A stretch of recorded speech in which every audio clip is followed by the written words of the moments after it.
cravate est bien mise. Ouais, ça va. Salut les bricolos, bienvenue sur ma chaîne, c'est Seb de la chaîne Brico Seb. Aujourd'hui on va voir, comme je vous avais dit dans la vidéo de présentation de mon atelier, donc si vous ne l'avez pas vu je vous invite à aller la voir comment était mon atelier avant que je démolisse tout, parce que là c'est la guerre là tout de suite. Donc aujourd'hui, ça y est, j'ai décidé de faire tomber le mur qui était au centre de l'atelier. Donc il faut savoir que c'était un mur porteur qui tenait ma panne au centre, simplement la panne du pignon, quoi. Donc il tenait une seule poutre. Donc j'ai décidé de la battre pour vraiment faire une seule pièce et avoir une grande pièce dans mon atelier. Donc je vous ai pas filmé toute l'étape où je me suis arraché le ventre à coups de masse pour taper dans ce mur. Je vais vous mettre quelques petites photos du mur en pleine démolition. Allez, c'est parti.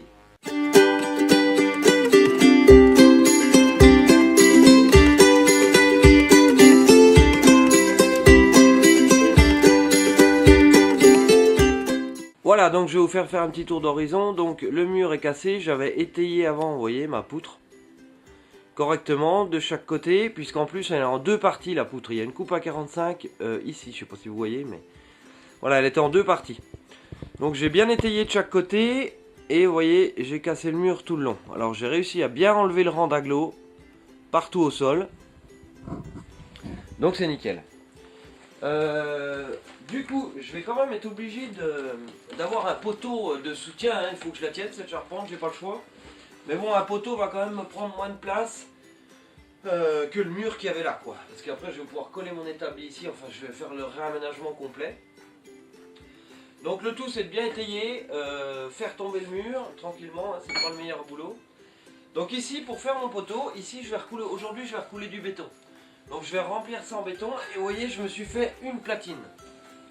Alors une platine avec un gros morceau de tôle, hein, c'est du 9 mm. Et j'ai mis 4 tiges filetées, j'en ai soudé autour, ce qui fait que ça me rigidifie bien le châssis. Et cette plaque va venir se mettre ici. Voilà, elle va se mettre là-dedans. Je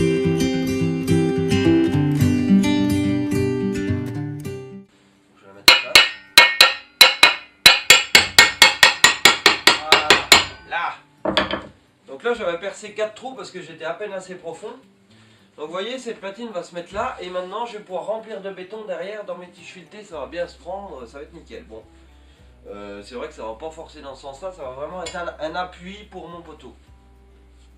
Ensuite là-haut je vais souder un U où ma poutre en bois va rentrer à l'intérieur. Donc un U sur 40 cm qui va venir tenir mes deux poutres, soudé avec mon poteau qui va venir en dernier reposer ici où je ferai un cordon de soudure tout le tour. Voilà.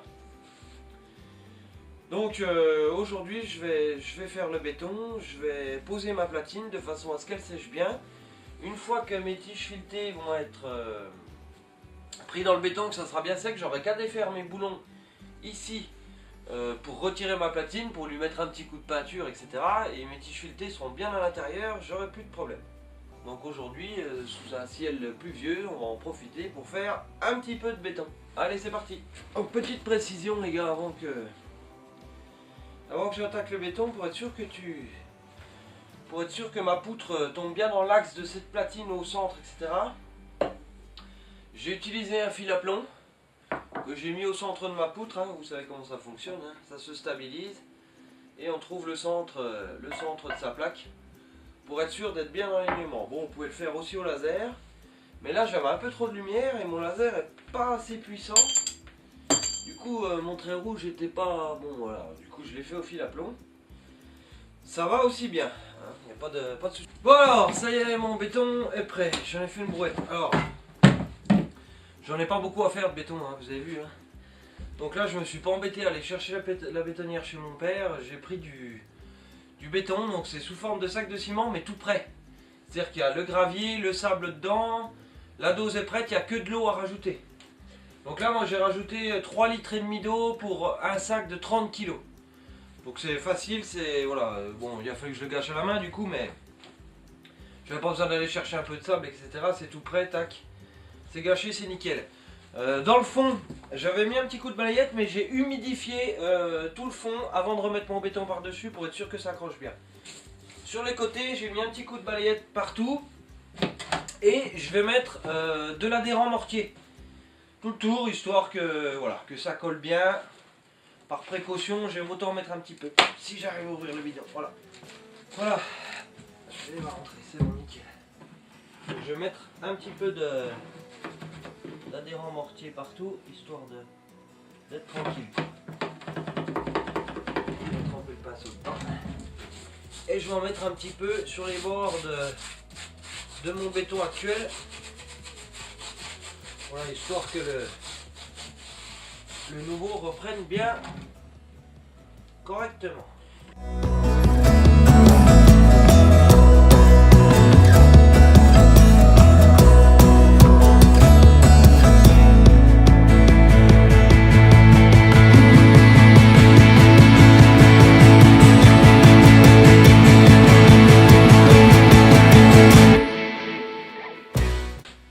Voilà, donc j'ai passé mon adhérent mortier tout le tour. J'ai humidifié le fond, pas jusqu'au bout parce que pour l'instant un sac va m'amener peut-être à moitié. Et puis je vais commencer la mise en œuvre du béton. Donc je vais commencer par embourrer déjà de chaque côté correctement, histoire que ma platine, voilà, il n'y a pas de problème avec ma platine par la suite, qu'elle soit bien scellée. Je vérifie bien qu'elle pose bien à plat sur ma dalle. Voilà, je l'ai fait dépasser un petit peu de chaque côté. Je voulais pas qu'elle repose uniquement sur le nouveau béton que je vais faire. Je voulais qu'elle ait une petite assise aussi sur la dalle déjà existante. Voilà, question d'assurer le coup. Hein. Donc c'est parti, mise en œuvre du béton.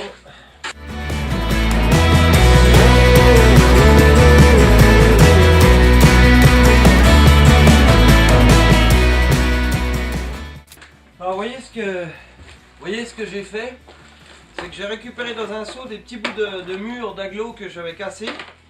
Et je vais garder ça sous la main parce que je vais faire un petit lit de béton dessous et je vais en caler des morceaux dedans un peu partout. On va dire que ça a deux fonctions.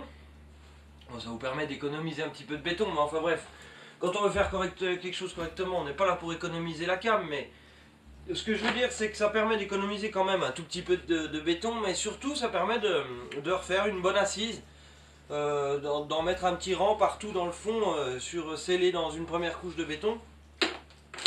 Moi j'aime bien, ça renforce un peu le tout. Donc voilà. Et puis ça permet de recycler. D'accord, voilà, ça évite de jeter trop. Et voilà. Voilà pourquoi je fais ça. Allez, on continue.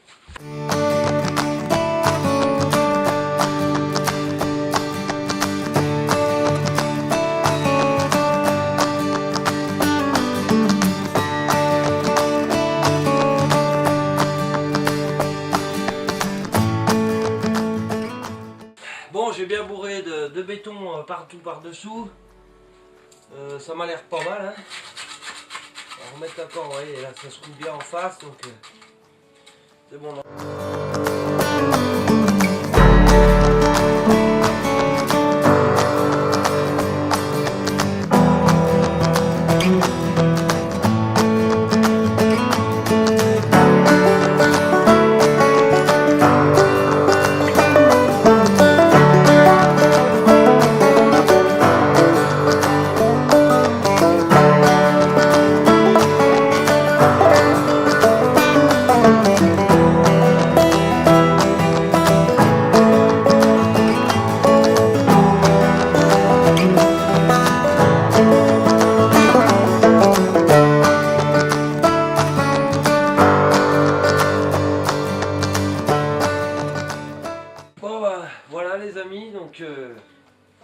Malheureusement il me manque un peu de ciment pour faire. Je pensais que mes 2 sacs allaient suffire et puis bah voilà, c'est de ma faute, j'aurais dû calculer.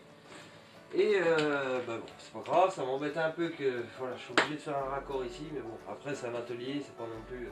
En plus il y aura mon établi ici, donc je pense que le raccord va quasiment pas se voir. Mais bon, c'est comme ça, et en plus on est dimanche, donc bah voilà, je suis niqué. Bon bah enfin c'est pas grave, donc vous avez vu un peu comment j'ai procédé, hein. Donc encore une fois je sais pas si j'ai pas la science infuse, hein. J'essaie de faire au mieux comme je le pense, voilà, si vous avez des idées, des questions, n'hésitez pas à m'en parler dans les commentaires. Je vous mettrai le lien de la vidéo sur la présentation de mon atelier avant que je démolisse le mur. Et puis donc voilà, pour la première étape, ça a été donc l'étayage de la poutre, la casse du mur, la fabrication de la platine, la mise en place, le remplissage en béton, et puis voilà. On verra donc dans la deuxième partie de la rénovation de mon atelier, on verra la pose du poteau métallique, comment je le fabrique, comment je le mets en place pour soutenir ma charpente, et puis on verra surtout si quand j'enlève les étais, ça me tombe pas tout sur la gueule. J'espère pas, on va tout faire pour que non, mais bon. Donc voilà, vous remarquerez que là pour ma coupe j'ai fait un petit biais, j'ai bien refait des marquages pour que ça reprenne bien, bien par dessus. Bon bah de toute façon j'ai pas le choix, donc c'est comme ça. Donc bah, n'hésitez pas à vous abonner si cette vidéo vous a plu, n'hésitez pas à mettre un bon pouce bleu, hein. Bon celui-là il est écrit mais c'est pas grave, un bon pouce bleu. Et puis je vous souhaite à tous un très bon week-end, une très bonne journée, une très bonne soirée, bref ça dépend quand vous regarderez la vidéo et je vous dis à bientôt. Ciao ciao.